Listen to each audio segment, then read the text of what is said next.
Good afternoon, everyone. My name is Dr. Surbhi, Junior Resident in the Department of Psychiatry. Today, I'll be presenting my seminar on the topic of qualitative analysis of antidepressants. I'll be covering the topic under these broad headings: Introduction to Qualitative Methods, Patient Experience Analysis, Healthcare Provider Insights, Classifications of Antidepressants, Special Population, followed by summarizing the whole seminar and references. Introduction. Antidepressants are used to treat various mood and anxiety disorders. Qualitative analysis focuses on clinical effectiveness, tolerability, and patient-centered outcomes. Goal is to understand how different classes compare beyond pharmacology, real-world use, side effects, and patient experience matters as much as the chemical structure. Aims and objectives. Whenever that we do any qualitative analysis, particularly in today's seminar about antidepressants, so we have to focus on these aims and objectives. First is to understand the patient's experiences of antidepressants, to explore how the side effects, social context, and identity shape adherence, and to highlight clinical implications for psychiatry practice. So today we won't be discussing about the receptor profiles or what the medications basically do, where do they act upon, how do they act upon the mechanism of action, but we'll be discussing how after we give a patient a medication, what effects the patient goes through. Now methods. So whenever we have to do any qualitative analysis, first of all, we have to go for data sourcing. So data sourcing can be done via interviews, focus groups, or narrative case studies. Then after we have a data source, we have to analyze. So there are three analytic approaches. First is the thematic analysis, which is the most commonly used one, and this is basically done for a good amount of sample size. Then comes the grounded theory, which develops new explanatory models. So now with thematic analysis, we have a hypothesis and then we are trying to prove that hypothesis. Whereas with grounded theory, we are actually figuring out something new. So we will go through detailed interviews with the focus groups, and then we will try to find out something new out of it. And then comes the phenomenology, which is lived experience focus. So here we focus at a patient at a time, on a patient at a time. Then comes to samples. So samples will be adults with depression or anxiety or antidepressants. Then what will be the findings? So whenever we have to enlist the findings of qualitative analysis, so there can be ambivalence towards medications. So this will be probably relief versus emotional blunting, which is quite commonly seen with long-term use of SSRIs. Worries about being on medicines for life, which is a question that we encounter quite commonly in the OPDs as well. Then impact of the side effects. The most profound side effects are weight gain, sexual dysfunction, and GI symptoms, and then influence on discontinuation. Identify and self perception. So feeling not myself on pills. People do come and say that I am, and we encounter this also very often, that they come and say that I am only doing well because I am on medications. मुझे नींद सिर्फ इसलिए आती है क्योंकि मैं दवाइयाँ ले रही हूँ. So stigma of needing medications. Role of relationships, family pressure, support versus resistance. It is one of the leading causes for non-compliance also. And doctor-patient communication and trust. Adherence and continuity, stopping after partial improvement, struggles with long-term compliance, which is something that we encounter on a daily basis. Then after we've done the qualitative analysis, what are the discussions that come out of it? First is that patient experiences show that antidepressants are not just pharmacological tools, but embedded in this social identity and relationships as well. So they're actually something, as we know that mental health is altogether a taboo.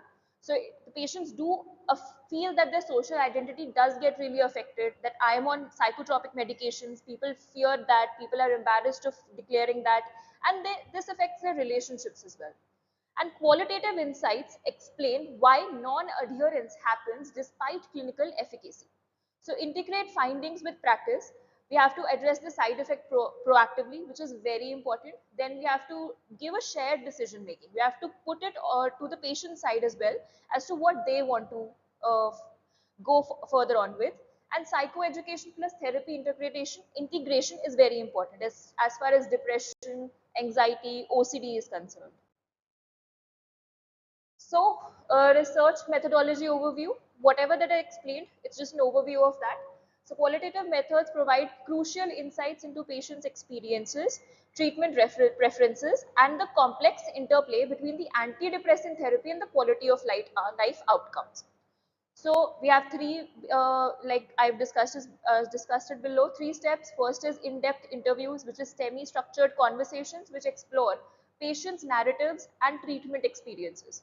Focus groups, wherein the group discussions revealing shared experiences and diverse perspectives on antidepressant use, and thematic analysis, wherein we do a systematic identification of patterns in the patient experiences and clinical observations.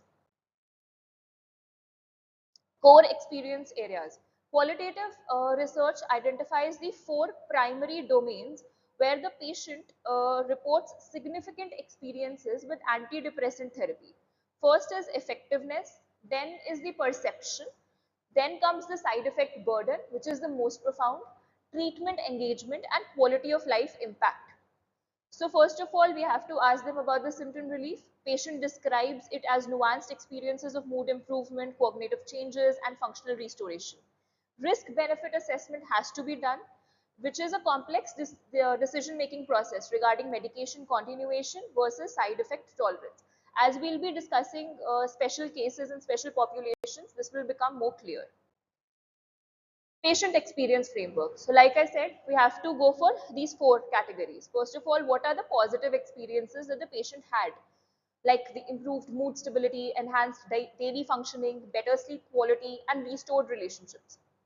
Then comes the challenging aspects like weight gain, sexual discomfort, dysfunction, emotional blunting, and concerns about long-term dependency, which is seen very commonly, especially with the patients on SSRIs, which is the most widely used antidepressant. Then comes the unmet needs, personalized dosing, better side effect management, enhanced provider communication, and holistic care approaches. Adaptive strategies, lifestyle modifications, therapy integration, social support utilization, and medication timing adjustments.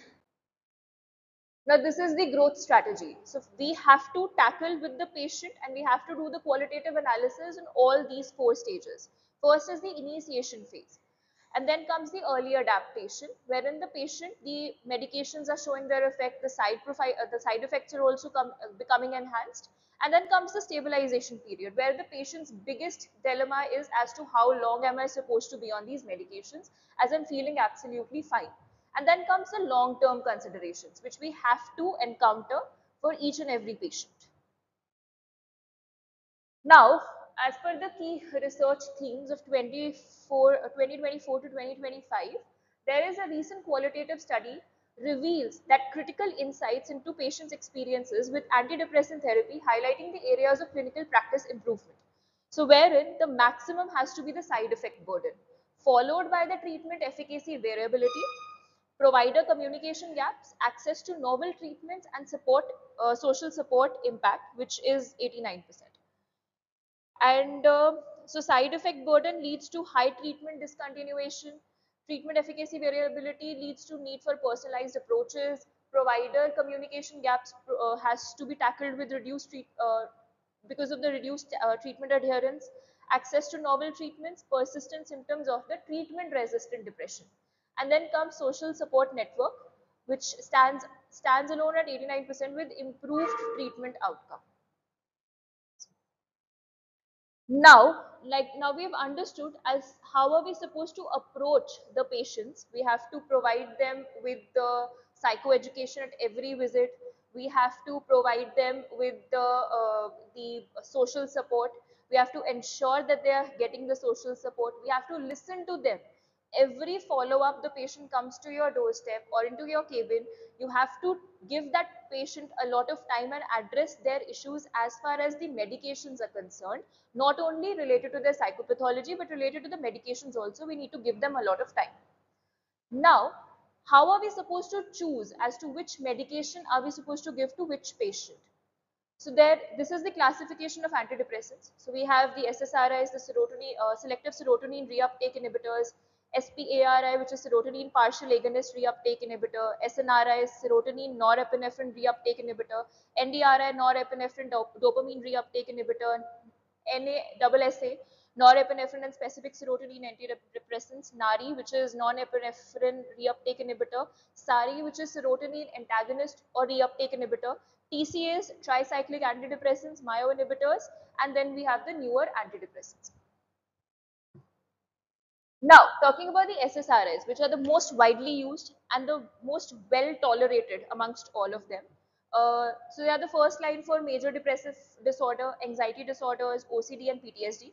Generally, they're well tolerated and low overdose risks are there. So they're quite safe with the suicidal patients as well. Then comes to the side effects. Now, sexual dysfunction is the most common side effect, GI upset, insomnia, emotional blunting. So may cause activation, which is restlessness or agitation early in the treatment. We need to remember these because when we will be talking about the special cases, then this will come handy. Clinical insight is that SSRIs are often the go-to due to their safety and broad spectrum efficacy. Escitalopram and sertraline are considered among the most tolerable. Paroxetine, while potent, has more anticholinergic effects and withdrawal symptoms. So discontinuation syndrome is very common with paroxetine. Then comes SNRI. So effective for depression with pain syndromes like fibromyalgias. Useful in the generalized anxiety disorder. We'll be discussing it further that which drug is FDA approved for fibromyalgia also. May improve energy and motivation. Limitations are hypertension. So we have to be very careful with patients who are diagnosed case of hypertension. And withdrawal symptoms are also very common. So discontinuation syndrome is seen with this also. Then comes the sexual dysfunctions, which are similar to SSRIs. Duloxetine is often preferred in patients with comorbid chronic pain. Venlafaxine is effective but has a steep dose response curve and discontinuation syndrome. TCA, highly effective for melancholic depression, neuropathic pain and migraine prophylaxis. So we preferably try to give this to a person who has a very long clinical history. And limitations are obviously the anticholinergic side effects like dry mouth, constipation, blurred vision, cardiotoxicity in overdose, and sedation and weight gain. TCAs are powerful but require careful monitoring.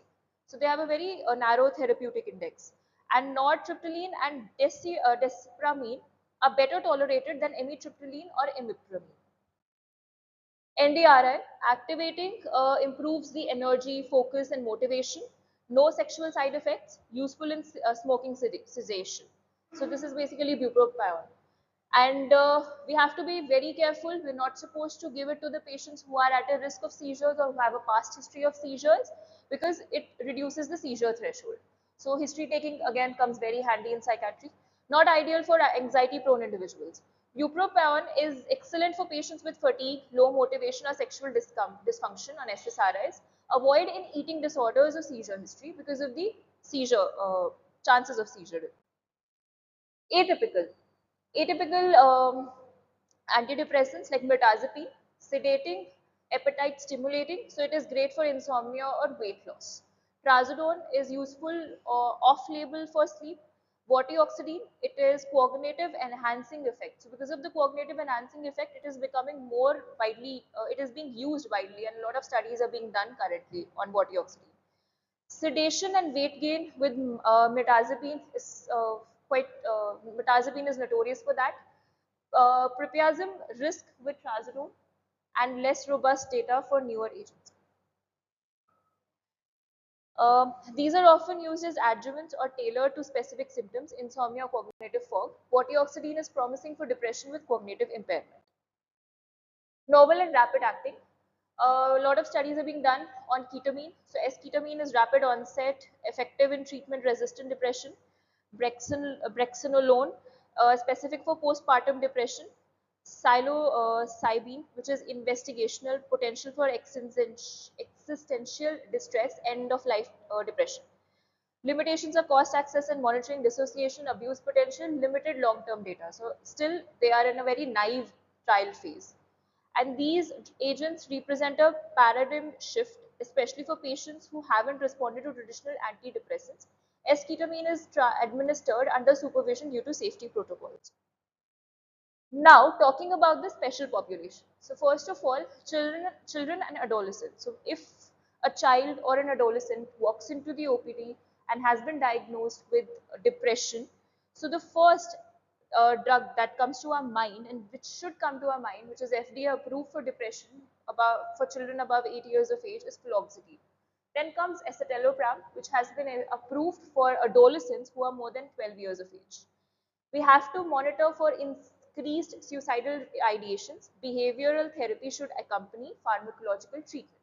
So wherever that we are prescribing these drugs along with the side effect profile, it becomes increasingly crucial for us to uh, psychoeducate the family members that there will be an increased risk of suicidal ideation and increased risk of impulsivity. So they have to watch out for that.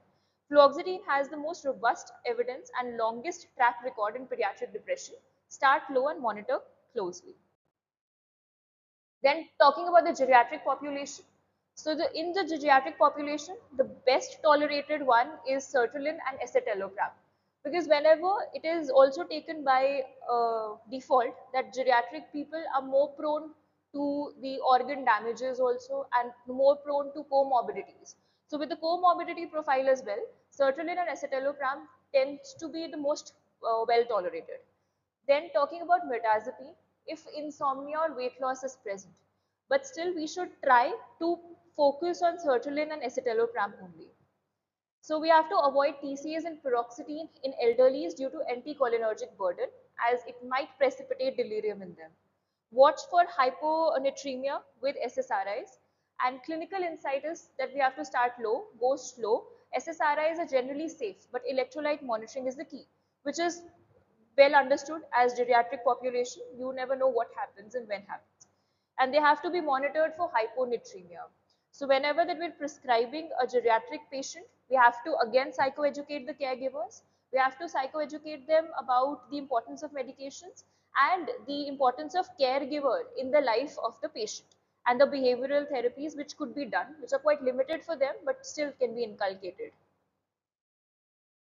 Then talking about pregnancy.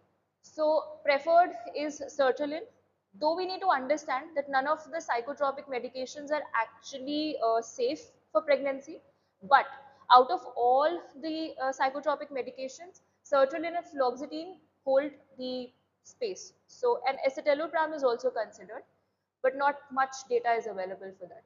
So sertraline most studied and lowest risk profile, and fluoxetine is acceptable but has longer half-life. Um, so we have to avoid paroxetine because it is linked with fetal cardiac defects. But we need to understand that fetal cardiac defects are also seen with the other antidepressants. So it is preferred that during pregnancy, the first line of treatment has to be psychotherapy or ECT.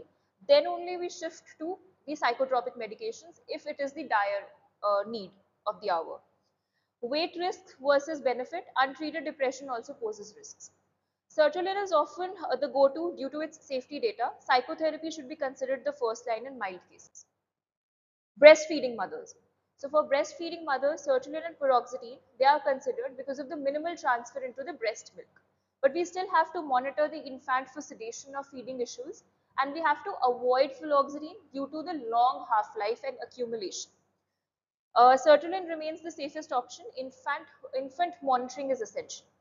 Again, with breastfeeding also, the first thing which has to be preferred has to be psychotherapy, and if it doesn't, if it is not helpful, then only we go for medications.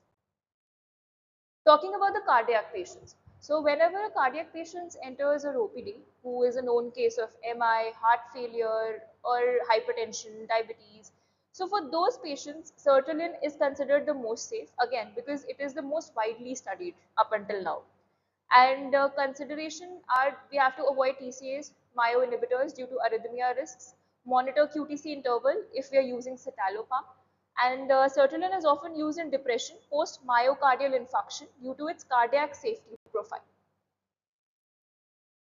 In the patients with epilepsy, so SSRIs are the best ones. Fluoxetine we have to avoid at higher doses because of its long half-life.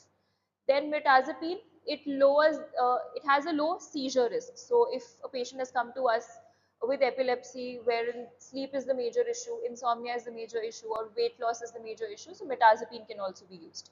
Bupropion has to be avoided at all cost because it lowers the seizure threshold. And then same goes for clomipramine, which it also increases the seizure risk. Stick to SSRIs and avoid activating agents like bupropion unless seizure risk is well controlled. Eating disorders. So for eating disorders, fluoxetine is the drug of choice and approved for bulimia nervosa by the FDA. And bupropion, it increases the seizure risk in anorexia and bulimia patients, so we have to avoid it. Fluoxetine helps reduce the binge purge cycles in bulimia. Use caution in anorexia due to electrolyte imbalances. Sleeping disorders. So sleep disorders mean if it is depression with insomnia, so trazodone which is present and mirtazapine and doxepin are the ones used. Insomnia without depression, low dose doxepin or trazodone. Hypersomnia or fatigue, activating agents like fluoxetine or bupropion. And circadian rhythm disturbances, so we go for agomelatine. In the patients with substance use disorders, so the one who has the alcohol use disorder patients for the with comorbid depressive complaints or with comorbid anxiety complaints, we can go for SSRIs and mirtazapine and TCAs can be given, but SSRIs are the most preferred ones. Helps with comorbid depression, modest in reducing drinking in some subgroups, but it has no anti-craving effect that more so. Nicotine and tobacco, bupropion has been FDA approved for it. Nortriptyline has been used but not FDA approved. So bupropion doubles the quit rates. Nortriptyline is an alternative if bupropion is contraindicated. Cocaine and stimulants, mein again we can go for bupropion, SSRIs or desmorapine. Not reliable for craving reduction and mainly for comorbid depression. Opioid use disorders, SSRIs, SNRIs and mirtazapine for sleep or mood, and improves mood and sleep, no direct anti-craving effect. Cannabis use disorders, SSRIs, SNRIs or bupropion, generally it is ineffective. Anything that we give in cannabis use disorder, it is ineffective because it becomes very difficult for us to differentiate between depression and amotivation syndrome. No proven effect on cannabis use, only for comorbid depression or anxiety. Then talking about patients with Parkinson's disease. So for Parkinson's, preferred is nortriptyline, bupropion, and venlafaxine. We have to avoid paroxetine and amitriptyline because it worsens the coordination and motor symptoms. Depression is common with Parkinson's, so bupropion may offer dual effect, but monitor for tremor exacerbation. Alzheimer's or dementia, sertraline and citalopram, they are the ideal ones. Mirtazapine can be given if insomnia and appetite loss is present. We have to avoid TCAs and paroxetine, and SSRIs are considered as the safest ones. Stroke or post-stroke depression, so sertraline and fluoxetine, because they promote neuroplasticity. It is not something that has been proven so far, only 1 or 2 publications so far, but it has said that sertraline and fluoxetine do promote neuroplasticity. Nortriptyline if SSRIs are not tolerated. Monitor for bleeding risk if patient is on anticoagulants. Clinical insights, SSRIs may aid recovery beyond mood, especially fluoxetine in early post-stroke phase. Chronic pain syndromes or fibromyalgia or neuropathies. So duloxetine, which is FDA approved for fibromyalgia and diabetic neuropathy. Amitriptyline, low dose for pain modulation. TCAs may cause sedation and anticholinergic effect. Duloxetine is ideal for patients with both depression and chronic pain. Diabetes, sertraline and duloxetine, because obviously it treats your diabetic neuropathy as well. Mirtazapine has to be avoided because of weight gain and worsening of the glycemic control. And duloxetine offers dual benefit, monitor blood sugar with mirtazapine or TCAs. For thyroid disorders, again, SSRIs and SNRIs, wherein the SSRIs are the first line of treatment. Hypothyroidism may mimic depression, so we have to optimize the thyroid levels first and then only put them on any antidepressants. No specific contraindications, but thyroid function should be stabilized before initiating antidepressants. Liver diseases, sertraline and escitalopram, both of them are effective and preferred because of their minimal hepatic metabolism. And duloxetine and nefazodone, they have to be avoided because of hepatotoxicity. Use lower doses, monitor liver function, sertraline is the safest. So even if we are giving them sertraline, escitalopram, we have to stick to lower doses only and optimize them only in the dire cases. Renal impairment. Again, preferred is sertraline and mirtazapine because of the minimal renal clearance. And we have to avoid venlafaxine and lithium because they accumulate in the renal dysfunction. And dose adjustments may be needed. Avoid agents with narrow therapeutic windows. And even if we are giving them sertraline or mirtazapine, we have to give them at a lower dose. So this is how we are supposed to do qualitative analysis. So first of all, we start with clinical evaluation. We will evaluate the patient clinically. We will take a detailed history, send for investigations based on the history, look for signs and symptoms on general physical examination, and then after that, we will form a primary diagnosis. So diagnosis can be anything: anxiety, insomnia, fatigue. And along with that, we also have to consider that what are the primary symptoms that the patient finds more cumbersome. We have to look at the patient's needs as well. For an example, patient is depressive, but the major complaint that the patient is saying, or the thing that is actually not tolerable to the patient, is insomnia. So we have to give equal importance and somewhere a little bit more importance to insomnia as compared to depression. Then we have to consider the comorbidities like any cardiovascular comorbidities, epilepsy, substance use, and we have to look into, because it comes handy for us before prescribing an antidepressant, and along with that it also helps us in ruling out the root cause of the illness.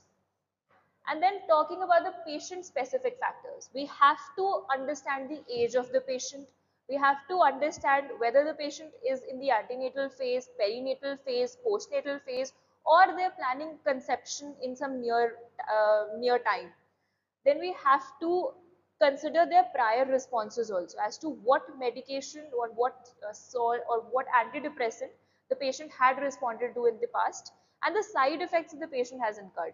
We cannot get through it. If the patient says that for me, I leave medications because they cause weight gain, we have to consider that we have to put them on medications which won't cause weight gain to them. And then we have to monitor response and adjust the dose, switch or augment. Now, as far as monitoring response and adjustment is concerned, it's a long-term process. It's almost equivalent to psychoeducation. So we have to do it every time the patient is coming to the OPD. We have to sit with the patient, let the patient speak about their issues. As far as side effects are concerned, their culture is concerned, their social support is concerned, we have to consider each and every point before uh, trying to manage the patient and before figuring out as to how are we supposed to manage the patient. So I would like to summarize my seminar by saying that qualitative analysis of antidepressant highlights the patient's experiences of symptom relief, side effects, adherence challenges, and quality of life changes, emphasizing individualized care, patient's perspectives, and the balance between the therapeutic benefits and the tolerability. Future perspectives in the qualitative analysis of antidepressant focuses on integrating patient-centered outcomes, exploring personalized medicines, addressing the side effect burden, improving long-term adherence, and combining pharmacotherapy with digital or psychosocial interventions for holistic care. These are my references. Thank you.